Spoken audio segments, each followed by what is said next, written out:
오늘 우리에게 주시는 하나님의 말씀 마태복음 25장 14절에서 30절 말씀 보겠습니다. 마태복음 25장 14절에서 30절 말씀입니다. 자, 우리 다 같이 읽겠습니다.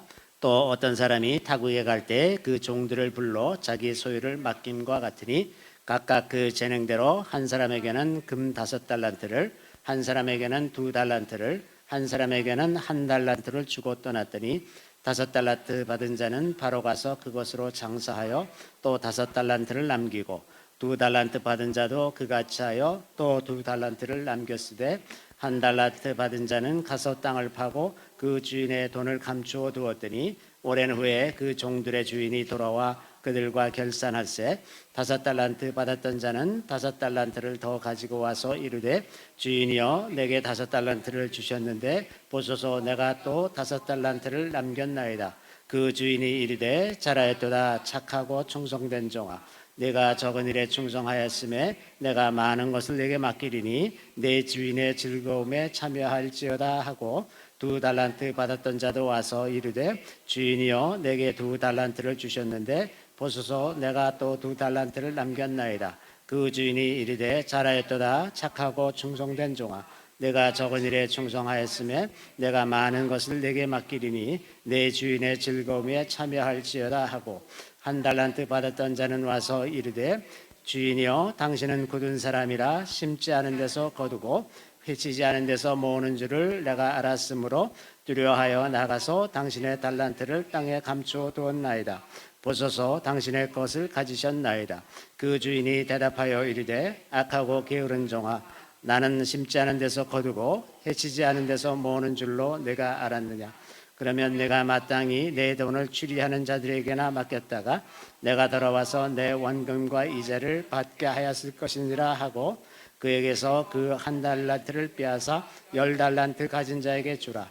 무릇 있는 자는 받아서 풍족하게 되고 없는 자는 그 있는 것까지 빼앗기리라. 이 무익한 종을 바깥 어두운 데로 내쫓으라. 거기서 슬피 울며 이를 갈리라 하니라. 아멘. 저는 오늘 이 말씀으로 작은 일에 충성하라라는 제목으로 잠시 말씀을 나누고자 합니다.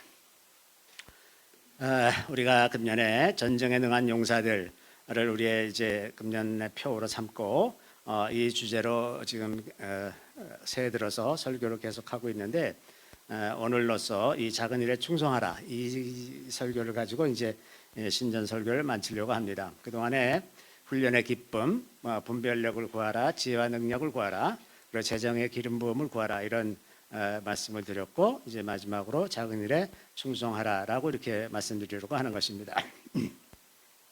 자, 우리는 훈련을 받고 있고 동시에 이제 전쟁을 위해서 준비되고 있는 상태입니다. 그래서 그 훈련의 과정에서 우리에게 가장 중요한 태도는 작은 일에라도 충성하는 것입니다. 작은 일에 충성하면서 큰 일을 준비하는 거죠. 오늘 이 본문 말씀에서 보면 너희가 작은 일에 충성하였으면 내가 큰 것으로 너에게 맡기겠다 이런 약속이 있지 않습니까? 그런 것처럼 이제 작은 일을 위해서 충성하다 보면 점점 더 크고 어려운 일을 하나님께서 우리에게 맡기실 것이고 그런 일들을 이제 감당해서 더 큰 영광을 주님께 돌리게 될 것이라고 하는 것입니다. 근데 하나님이 왜 이렇게 우리를 다루시는가? 맨 처음부터 큰 일을 주시고 한번 해봐 이렇게 도전하게 하시질 않고 이렇게 작은 일부터 차근차근 하게 하시는가? 왜냐하면 그것이 사람의 본성에 부합하기 때문입니다. 하나님께서 하시는 일들은 가장 현실적이에요. 그래서 기독교만큼 현실 적합성이 뛰어난 종교는 없습니다. 제가 며칠 전에 친구들하고 이제 강화에 놀러 가서 거기서 이제 이런저런 얘기를 많이 하면서 이제 지냈어요. 왔다 갔다 하고 뭐 카페에 가서 앉아가지고 많은 얘기를 했는데 그 친구가 이제 굉장한 그 불교도인데 이 친구가 뭐라 그러냐면 불교는 굉장히 현실적인 종교라는 거예요. 근데 다만 어디서 왔고 어디로 가는지 그건 모른다. 묻지 말아라 그거는. 다만 현실에서 쓸데없는 거 갖고 번민하지 말고 이제 그거에 초점이 맞춘 종교다.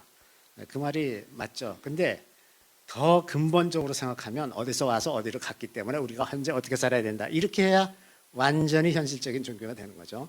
기독교는 가장 현실적인 종교라고 이렇게 말할 수가 있습니다. 어쨌든 이런 인간의 본성이 사람이 어떤 큰 일을 갑자기 맡아서 하는 것보다 모든 것을 차근차근히 해야 되는 것은 왜 그렇게 하냐 하면 그 사람이 그 마음과 생각을 가지고 있는데 이 마음과 생각이 우리가 하고자 하는 일에 맞춰지려면 끊임없는 반복 훈련을 통해서 그게 점점 더 집중되고 그 부질없는 생각 그 곁가지 같은 생각들을 안 하고 그 하고자 하는 일에 완전히 집중할 수 있는 훈련이 되어야 되는 겁니다. 근데 이게 하루아침에 되지가 않는 거예요.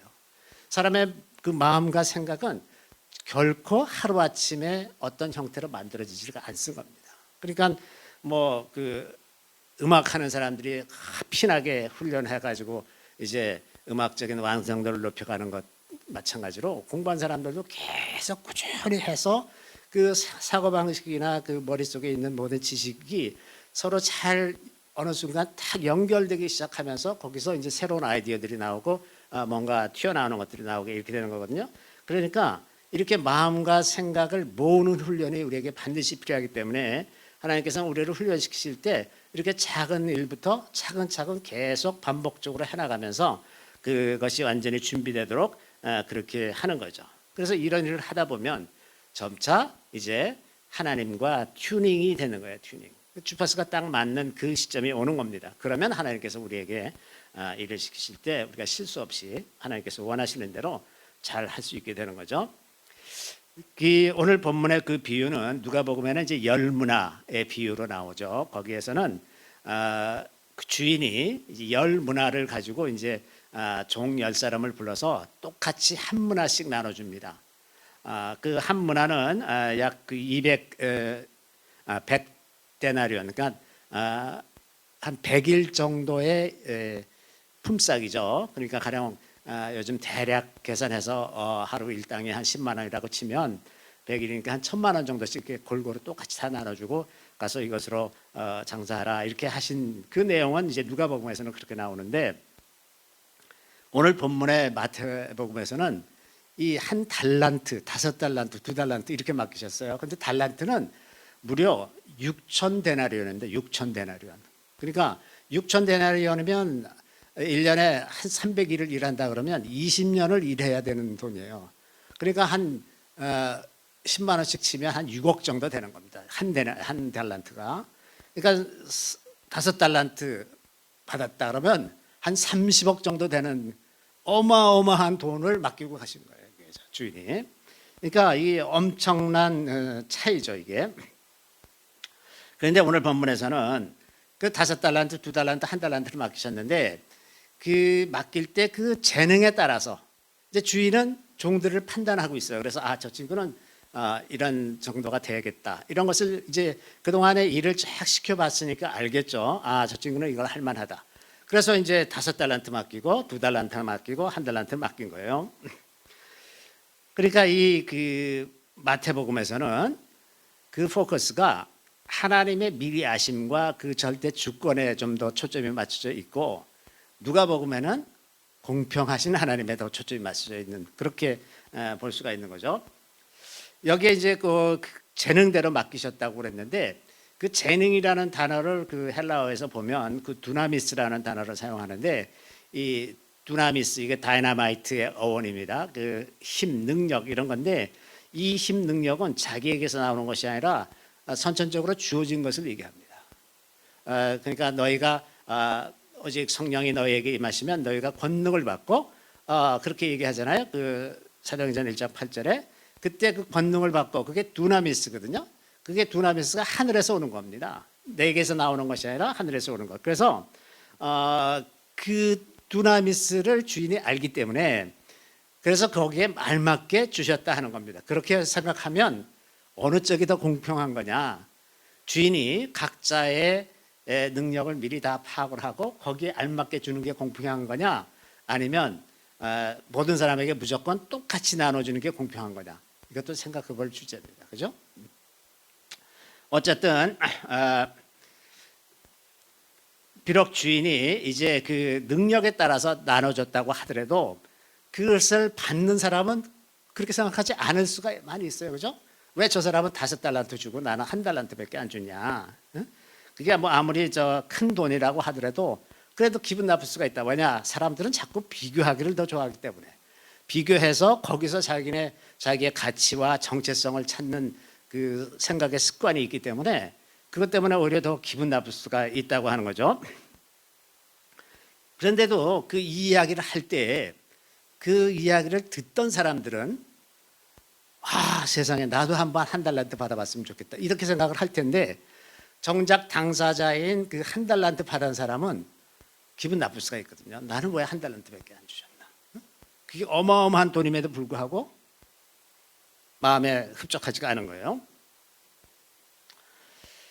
그랬는데 어쨌든 그렇게 생각할 수도 있었을 텐데 어떤 이유에서든지 이 한 달란트 받은 사람은 주인에 대해서 좀 좋지 않은 생각과 감정을 가지고 있었다고 합니다. 자, 먼저 이제 5달란트 받은 사람과 2달란트 받은 사람들은 즉각 가서 장사했다 그랬어요. 그래서 바로 가서 장사했다. 그러니까 이것은 벌써 이 사람들이 그 장사할 준비가 되어 있고 아주 기쁜 마음으로 그냥 즉시 가서 하는 거예요, 장사.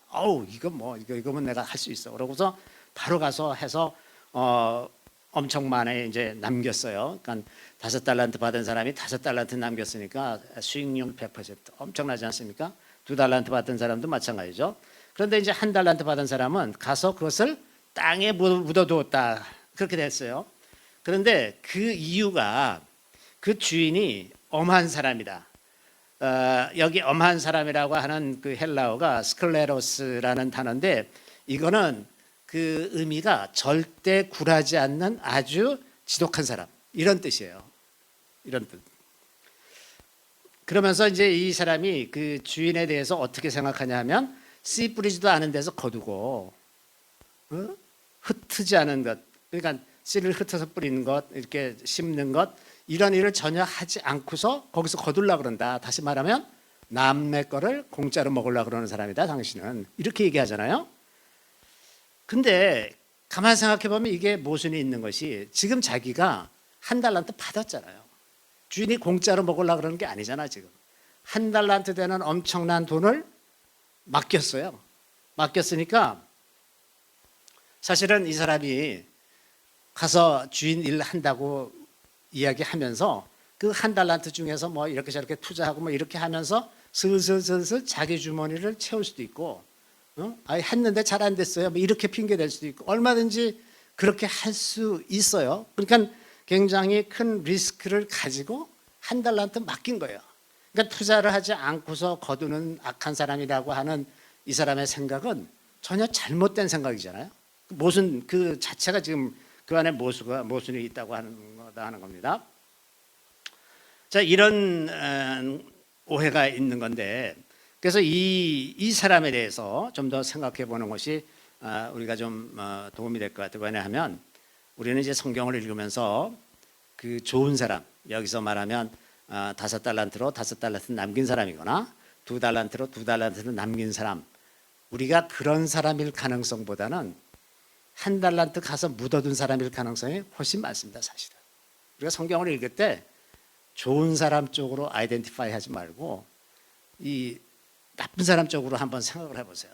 그 안에 내가 가지고 있는 속성이 되게 많이 들어 있습니다. 그래서 그게 이제 우리에게 교훈이 되는 것인데 어쨌든 이 1달란트 가진 사람이 주인을 오해했다는 것이 아주 분명합니다. 자기가 그렇게 말을 하고 있어요. 그 엄청난 돈을 맡겼음에도 불구하고 투자도 전혀 않고 거두는 사람이다라고 이렇게 말하는 것은 지금 이 사람의 현실 속에서 나타나는 일과 그 생각하는 것이 굉장히 괴리가 있잖아요. 현실은 주인이 1달란트를 맡겼다는 것. 근데 이 사람의 생각 속에서는 그 사람은 투자를 하지도 않고 돈을 벌려는 사람이다. 이런 생각. 이 생각이 이렇게 1달란트 받았는데도 불구하고 이 생각이 변하지 않아요. 그리고 그 주인이 다시 올 때까지 얼마나 많은 시간이 있었겠습니까? 그러면 이 사람이 생각해 볼 수도 있잖아요. 주인이 이렇게 맡겨갔네? 내가 잘못 생각했나? 이렇게 생각해 볼 기회가 있었을 텐데도 한 번도 그렇게 생각하지 않고 그 생각을 바꾸질 않았다는 겁니다. 그래서 이제 그 행동을 가서 땅에 묻어두는 건데 이것도 좀 교묘한 데가 있어요. 만약에 이 사람이 정말 나쁜 사람이라면 아까 말씀드린 것처럼 그 주인의 돈을 이렇게 저렇게 굴리면서 슬슬 자기가 좀 횡령도 하고 얼마든지 그럴 수 있는데 그렇게 안 했어요. 전혀 그렇게 안 하고 가서 묻어뒀어. 그러니까 주인의 것을 내가 도둑질하지는 않겠다.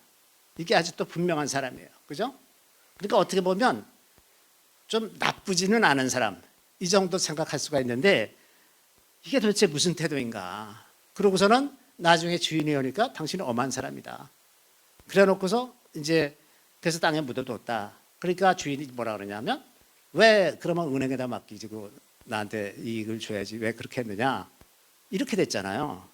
이 여러 가지 이 상황을 생각해 보면 이 종은 자기는 당신 거를 뺏어 먹고 그러는 치사하고 부도덕한 사람이 아닙니다. 나는 나는 당신한테 손해를 끼치진 않겠습니다. 그렇지만 당신은 돈 벌 만한 자격이 없는 나쁜 사람입니다. 이렇게 판단하고 있는 거예요.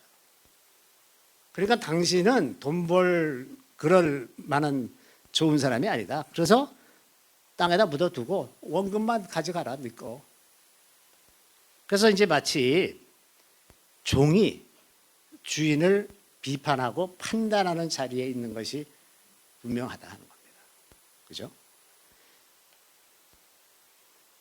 자기가 정직한 마음으로 있는 상황을 그대로 받아들였더라면 아, 주인이 나한테 나를 신뢰하고서 이렇게 많은 돈을 맡긴 거구나. 이 사람은 그렇게 나쁜 사람이 아니구나. 자기가 투자한 것을 거두려고 하는 사람이구나. 이렇게 생각을 했더라면 가서 기쁜 마음으로 나름대로 일을 하고 어느 정도의 소득을 남겨서 주인한테 돌려주는, 그러면 자기도 즐겁게 일하면서 살았을 텐데 이 사람은 그 돈을 쥐고서 저 주인은 나쁜 사람이야. 저런 사람은 돈 벌면 안 돼. 나는 좋은 사람이기 때문에 그 사람 돈을 탐하지도 않아. 그럼 어떻게 할까? 땅에 묻어두고 돌려주자. 이 정도 수준에서 생각하는 거죠. 이렇게 그 사람의 생각에 어떤 프레임이 한번 만들어지면 그 프레임을 만드는 게, 고치는 게 참 어렵습니다. 이 프레임이 참 우습게 만들어지는 거예요. 예를 들면 가령 소나무 밑에는 이제 풀이 잘 자라질 않습니다. 그러면 어떤 사람이 이제 맨날 소나무 숲만 보다가 아, 나무 밑에는 풀이 안 자라는구나 라고 일반화 해버리면 그 다음에 이제 다른 나무 밑에 가보니까 풀이 많이 자라. 아, 이거는 있을 수 없는 일이다. 이건 말이 안 돼. 다 베어버려. 이런 행동으로 하기가 쉽잖아요.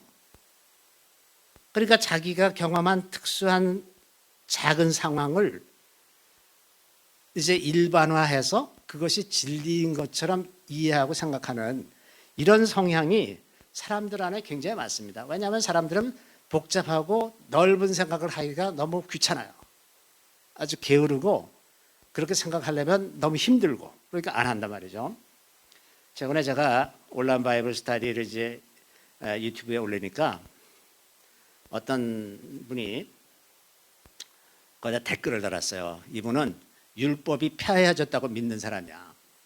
근데 제가 이제 거기다 댓글을 그래서 달아서 내가 자꾸 그것을 또 이렇게 대답해주고 그러다 보니까 댓글이 한 24개가 달렸어요. 근데 제가 아무리 성경을 인용해서 율법은 폐하해지지 않았다, 이거를 완성하는 것이다 라고 아무리 얘기해도 이분은 절대 율법이 폐하해졌다는 틀을 바꾸려고 하질 않기 때문에 성경을 읽어도 제가 읽는 것과 정반대로 읽습니다. 이게 이제 프레임이에요. 프레임. 이렇게 프레임이 한번 이렇게 딱 우리 안에 고정이 되면 모든 세상의 모든 일이 다 거기에 맞춰서만 생각이 되고 상식적으로 정상적으로 글을 읽으면 반대로 읽어야 되는데 그 반대로 읽지를 못하는 거야. 자기 틀로만 읽는 거예요. 요즘에 그 건국전쟁이라는 영화가 있지 않습니까? 이제 이게 지금 센세이션을 일으켜서 많은 사람들이 보고 있으니까 이제 그 좌파 쪽의 생각을 하는 사람들이 한번 보고 싶어서 극장 앞에 왔다가 들어가지 못하고 서성이다가 돌아가는 사람들이 그렇게 많대요. 응? 왜? 거기 들어가서 그걸 보고 자기의 프레임이 깨지는 게 두려운 거야. 자기가 여태까지 생각해오던 그 역사 그 관점이 바뀌면 어떡하지? 그러면 내가 여태까지 믿어온 거는 뭐지? 이게 두려워서 그걸 못하는 거예요. 바꾸지를 못하는 거예요. 이런 일이 우리의 일상생활에도 얼마든지 일어난다 하는 겁니다. 이 한 달란트 받은 사람이 그 주인에 대해서 오해하는 프레임, 이 프레임도 똑같이 얼마든지 그 우리를 왜곡된 행동을 하도록 그렇게 만들어갈 수가 있다는 겁니다. 그런데 다만 이것뿐만 아니라 우리가 신앙생활을 하는 모든 과정에서 하나님에 대해서 어떤 프레임을 갖고 있으면, 프레임이 일단 만들어지면 거기서 벗어나지는 못합니다. 예를 들면 하나님은 사랑이시다, 이걸 아주 굳게 믿는 사람들은 사랑이신 하나님이 어떻게 민족을 진멸하라 그럴 수가 있느냐, 이거는 말이 안 된다, 이거는 하나님이 아니다, 이거는 뭐가 잘못된 기록이다. 그래서 성경을 지워버리기 시작하지 자기 믿는 믿음을 바꾸려고 하질 않아요. 자기 믿는 믿음을 성경의 믿음대로 맞추려고 하질 않고 성경을 지워버리기 시작하는 겁니다. 이거는 말이 안 된다, 이건 잘못 기록된 거다, 이렇게 하는 거예요. 심지어 루터 같은 사람도 믿음으로 구원 얻는다라고 그렇게 딱 믿었는데 야고보서를 보니까 행위가 있어야 된다. 또 야고보서는 행위를 계속 많이 강조를 하지 않습니까? 그러니까 야고보서는 잘못된 책이다, 이렇게 얘기하는 거예요. 그 자기의 프레임을 바꾸질 않습니다. 이 그 한 달란트 받은 사람이 그 문제의 핵심이 자기 프레임을 바꾸지 않는 거예요. 그리고 자기는 도덕적으로 괜찮고 선하고 맞는 사람이다. 그렇기 때문에 자기는 주인을 비판할 권리가 있다. 그래서 한 걸음 더 나아가서 자기의 정체성이 무엇인지도 깨닫지 못하는 겁니다. 자기는 종이에요, 종. 자기에 대한 권세는 주인이 가지고 있어요. 그래서 주인이 나중에 무익한 종아, 바깥 어두운 데서 내버려갖고 거기서 슬피 울며 이를 갈미 있으리로다. 그렇게 할 권세가 주인에게 있어요. 나한테 있는 것이 아니야. 우리가 신앙생활하는 과정에서도 마찬가지입니다. 하나님이 우리의 주인이 되시고 예수 그리스도의 은혜로 우리가 구원을 얻었는데, 하나님께서 하시는 일을, 주님께서 하시는 말씀에 대해서 우리가 얼마나 비판하고 판단하는 그런 일이 많이 있습니까? 악인들이 형통하고 의인들이 고통받는 그 현실, 우리가 이해하지 못하는 끔찍한 사건들이 일어나고 이럴 때 도대체 하나님은 뭐 하시냐, 내가 하나님이었으면 저걸 저렇게 안 했을 텐데 하나님은 지금 잘못하고 계시다, 지금 이런 생각을 우리가 얼마나 많이 합니까? 심지어는 그래서 그렇게 생각하고 생각해 보다가 이건 도대체 하나님이 있다고 말할 수가 없다, 하나님을 부인하는 데까지 가는 거죠. 더 심해진 케이스는 당신 같은 하나님 필요 없다, 우리가 다 알아서 하마. 그래서 하나님으로부터 독립을 선언하거나 아니면 아주 반대로 가서 사탄 숭배를 하거나 사람을 잡아서 제물로 드리기 위해서 임신을 하거나 이런 일들까지 그렇게 이제 막 반대로 나가지 않습니까? 이런 모든 것이 다 이 한 달란트 받은 종이 가졌던 오해의 유형과 비슷한 유형을 가지고 있기 때문에 그렇다고 하는 겁니다. 그래서 이 종은 자신의 신분을 망각하고 이제 쫓겨나게 됐는데, 자기의 정체성을 망각하는 것, 이것이 사실은 우리의 삶 속에서도 계속 나타나는 일입니다. 우리가 하나님의 피조물이에요.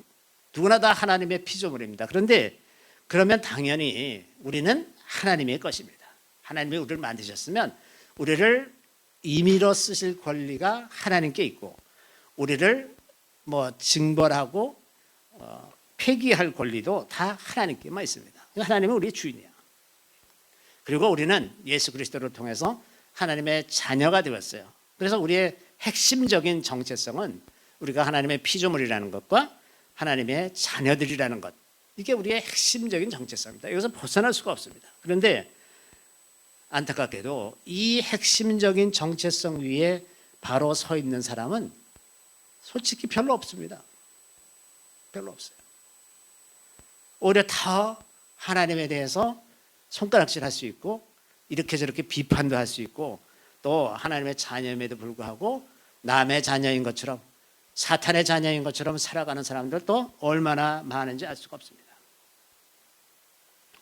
만약에 정말 이 정체성대로 하나님이 우리의 주인이시면 당연히 하나님께 순종하는 것이 마땅한 겁니다. 그것이 뭐 특별히 잘한 게 아니라 당연한 겁니다. 원래 거기가 딱 기준이야, 기준. 제로. 순종하면 제로야, 제로. 점수 받는 게 아니라 거기가 제로가 돼야 되는 거야, 제로가. 또 하나님의 자녀라면 천지 만물을 지으신 하나님께서 우리의 아버지시라면 우리가 사실은 걱정하고 염려할 일이 별로 없어야죠. 잠시는 있을 수 있겠지만 우리의 연약함 때문에, 그러나 거기에 사로잡혀 있고 거기에 머물러 있을 수는 없다. 왜? 우리 하나님의 자녀인데 거기 왜 머물러 있을까요? 그래서 우리가 하나님의 자녀이고 하나님의 피조물이면서도 불구하고 우리의 정체성이 우리 삶 속에서 계속해서 흔들린다. 계속해서 흔들린다.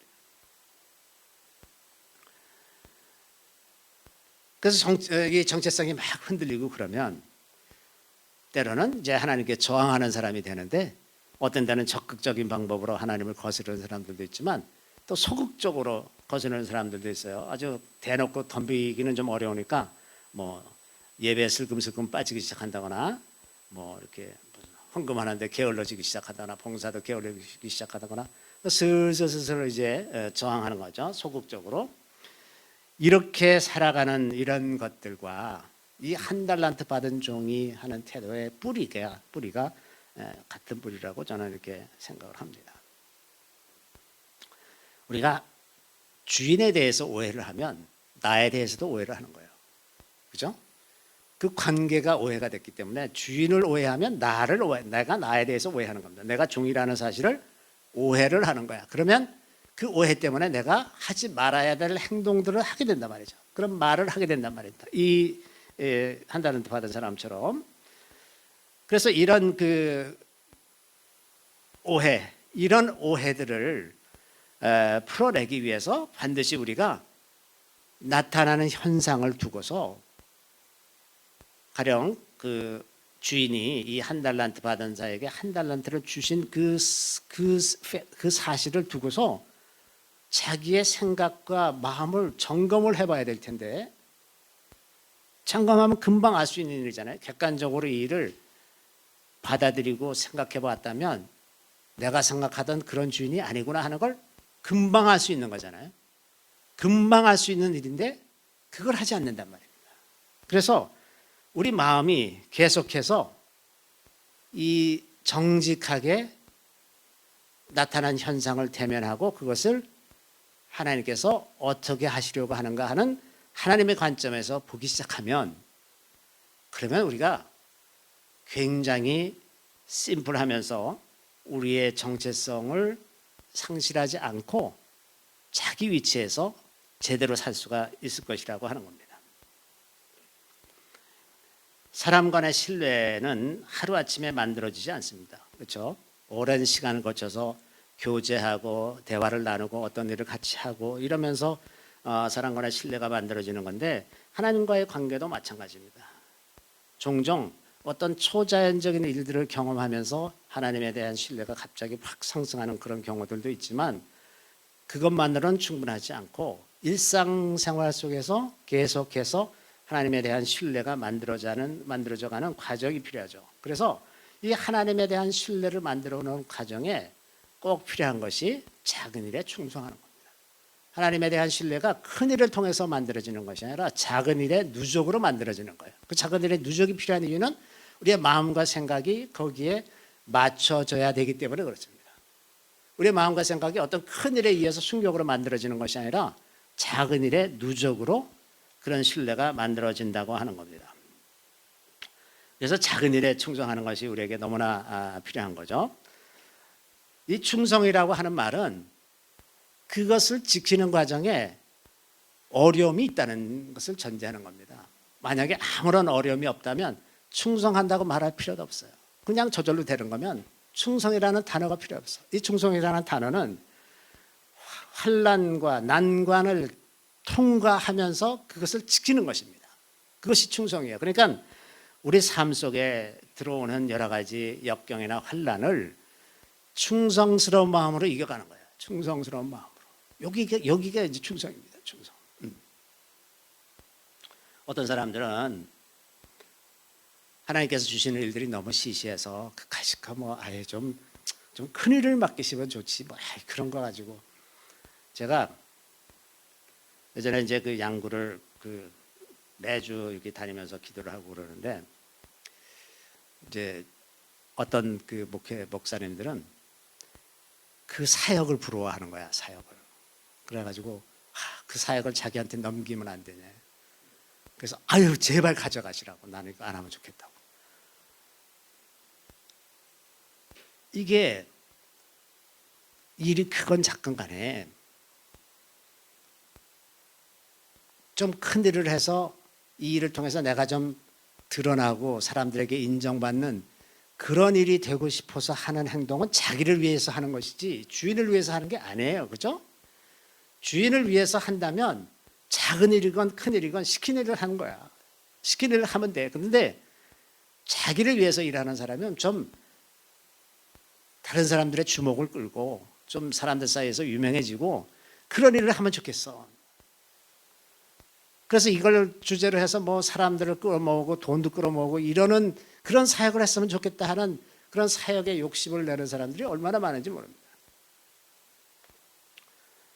작은 일을 충성한다는 것은 자기 이름을 드러내려는 것이 아니라 시키는 대로 하려는 거예요. 그냥 뭐 그것 통해서 하나님께 영광을 돌리겠다, 그거는 사실 우리가 판단하기 어려운 겁니다. 아주 작은 일을 할 때는 이게 하나님의 영광과 무슨 관계가 있는지 전혀 알 수가 없는 일들이 태반이에요.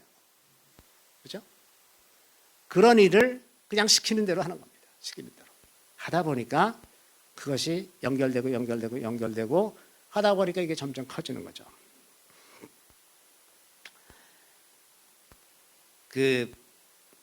이런 훈련을 받은 사람의 그 대표적인 사람이 여호수아일 거라고 저는 생각을 합니다. 여호수아가 모세를 40년 동안 수발들면서 하나님께서 모세와 말씀하시고 모세가 그것에 대해서 어떻게 순종하고 어떻게 중보하고 이런 것을 옆에서 계속 40년을 보아왔어요.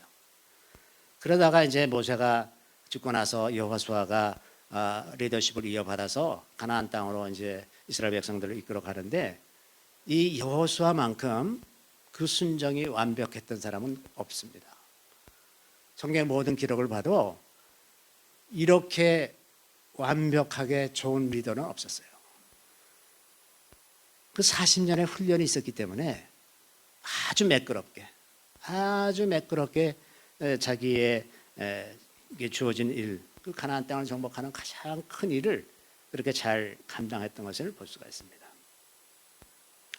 그래서 작은 일에 충성하는 훈련은 의심이나 두려움이 없이 하나님을 의지하는 훈련과 같습니다. 이것을 해나가면서 우리가 의심하지 않고 두려워하지 않고 하나님을 의지하는 훈련을 계속해서 해나가는 겁니다. 그래서 끝까지 성실함으로 감당하는 것, 그것이 이제 필요한데, 이 끝까지 성실함으로 감당해 나갈 때 여러 가지 난관도 있고 또 다른 사람들의 조롱도 있어요. 너 무슨 그런 미친 짓을 하고 있니? 그게 도대체 무슨 짓이냐? 저희가 양구를 다닐 때도 그래요. 아니 집에서 기도하면 안 되냐? 꼭 뭐 양구에 가서 기도해야 돼? 다 맞는 말이에요. 그러나 양구에 가서 기도하라 그러면 양구에 가서 기도하는 거예요. 그것이 남들에게 조롱거리가 될 가능성이 엄청 많이 있지만 그걸 극복하고 가는 겁니다. 그 다음에 이 하는 과정에 자꾸 다른 사람들과 비교하는 생각이 들 수가 있어요. 그런 비교 의식을 떨치고 가는 것, 이것이 충성스럽게 해나가는 것이다 하는 겁니다. 이렇게 작은 일의 그 대표적인 예가 주부로 사는 거예요. 주부로 사는 것. 주부로 사는 거는 하루 세끼 밥 차리고 빨래하고 청소하고, 이거 참 빛도 안 나고 누가 알아주지도 않는, 정말 이거 참 즐겁지 않은 일이거든요. 그런데 그렇게 주부가 수고하고 헌신한 결과로 다음 세대의 사람들이 견고하게 잘 서는 거예요. 그런데 정말 안타까운 일은 뭐냐 하면 우리 세대의 엄마들도 자녀들에게 어떻게 가르치느냐 하면 너는 나처럼 살지 말아라. 이렇게 가르쳐 대부분들이. 근데 이 메시지가 갖고 있는 것이 얼마나 파워풀하냐면 자녀들이 보기에 희생하고 헌신하는 것은 부질없는 짓이다. 이렇게 입력이 됩니다. 그래서 결혼도 안 해. 왜? 결혼하면 내가 희생해야 되기 때문에. 자녀도 안 낳아. 왜? 자녀 낳으면 내가 또 희생하고 헌신해야 되기 때문에. 그래서 희생하고 헌신하는 것이 무가치한 것이다라는 그런 교육을 은연중에 다 받고 자라나기 때문에 다음 세대로 갈수록 점점 더 한심해지는 거예요. 실제로 이제 제가 며칠 전에 친구들하고 이제 만나서 이야기를 하는데 자기 딸 아이가 이제 결혼을 하지 않아서 좀 40이 넘었는데 결혼을 하지 않아서 이제 아빠가 되게 걱정이잖아요. 그래서 결혼해라 그랬더니 아니 할머니가 뭐 굳이 결혼하지 말고 혼자 살라 그랬다. 그게 더 낫다 그랬다. 이렇게 전해져 온 이야기가 아이에게 아주 프레임같이 기억이 되는 거예요. 결혼 안 하는 거지. 그래서 지금은 희생하고 헌신하지 않기 때문에 인생이 즐겁고 보람됩니까? 그게 점점 살다가 나이 60이 되고 70이 돼서 세상에 온 흔적도 없이 사라져 버려야 된다는 생각을 할 때 희생하고 헌신하면서 살았던 거하고 뭐가 그렇게 대단히 좋은 것이 많이 있겠습니까? 차라리 그 인생을 희생하고 헌신하면서 살았더라면 이 세상을 떠날 때 얼마나 큰 보람과 감사를 가지고 갈 수가 있었을까요? 그리고 또 희생하고 헌신하는 것이 여자만 그런 건 아닙니다. 남자들도 똑같아요. 가정을 위해서 혹은 뭐 나라를 위해서 혹은 소속된 기업이나 이런 것들을 위해서 희생하고 헌신하는 사람이 있어야 더 많은 사람들이 번영을 같이 누리고 이렇게 되는 건데 국가가 전체적으로 나라를 위해서건 어떤 회사를 위해서건 혹은 가정을 위해서건 희생하고 헌신하려고 하지 않기 때문에 문명이 쇠퇴하고 결국 나라는 망하는 쪽으로 가는 겁니다. 이 희생과 헌신이 충성된 종에게 요구되는 겁니다. 희생과 헌신이 있는 것이 작은 일에 충성하는 사람들의 몫이죠. 자, 그래서 우리가 금년 한 해 전쟁에 능한 용사들로 살기 위해서 우리에게 이러한 충성된 마음이 필요하고 희생과 헌신을 감수하면서 살아가는, 그래서 그것으로 인해서 어떤 더 많은 열매를 낼 것이라고 하나님께서 그런 복을 주실 것이라고 기대하고 하나님의 지혜와 능력을 구하면서 그렇게 살아가는 금년 한 해가 되었으면 합니다. 잠시 기도하겠습니다. 하나님께서 우리에게 주신 놀라운 은혜로 우리를 전쟁에 능한 용사로 세워주시고 금년 한 해 동안 이러한 목표를 가지고 우리가 기도하며 노력하며 살게 하시는 것을 주님 감사드리옵나이다. 주님, 우리가 우리 육신에 속한 생각을 따라 우리를 돌아볼 때에는 이것이 참으로 힘들고 귀찮고 피하고 싶고 그런 일들이지만 이를 통해서 주님께서 하시고자 하는 일들 우리가 기쁜 마음으로 순종하며 충성되이 일하며 저희들을 통해서 주님께서 이루시고자 하는 그 뜻을 지금은 우리가 다 이해하지 못하지만 선하신 하나님, 능력의 하나님께서 우리를 통해서 많은 결실들을 맺게 하시고 다음 세대를 위해서 일하게 하실 것을 우리가 믿나이다. 주님, 우리 다만 이러한 믿음을 가지고 주님께 우리를 드리기를 원합니다. 주님, 우리를 받으셔서 주께서 원하시는 뜻을 이루는 주님의 도구로 사용하여 주시기를 간절히 바라옵고 원하옵나이다. 저희들의 어리석고 교만하고 다친 마음들을 다 불쌍히 여겨주시고 오직 성령으로 우리의 마음이 부드러워지며 주님 주시는 지혜로 깨닫게 하여 주셔서 주님 이 땅에서 이제 빛의 자녀로 살아가는 우리 모두가 되게 하여 주시고 그래서 많은 사람들에게 소망을 주고 기쁨과 감사를 나눠주는 그러한 거룩한 통로로 살아갈 수 있게 도와주시기를 우리 구주 예수 그리스도의 이름으로 감사하며 기도드리옵나이다. 아멘.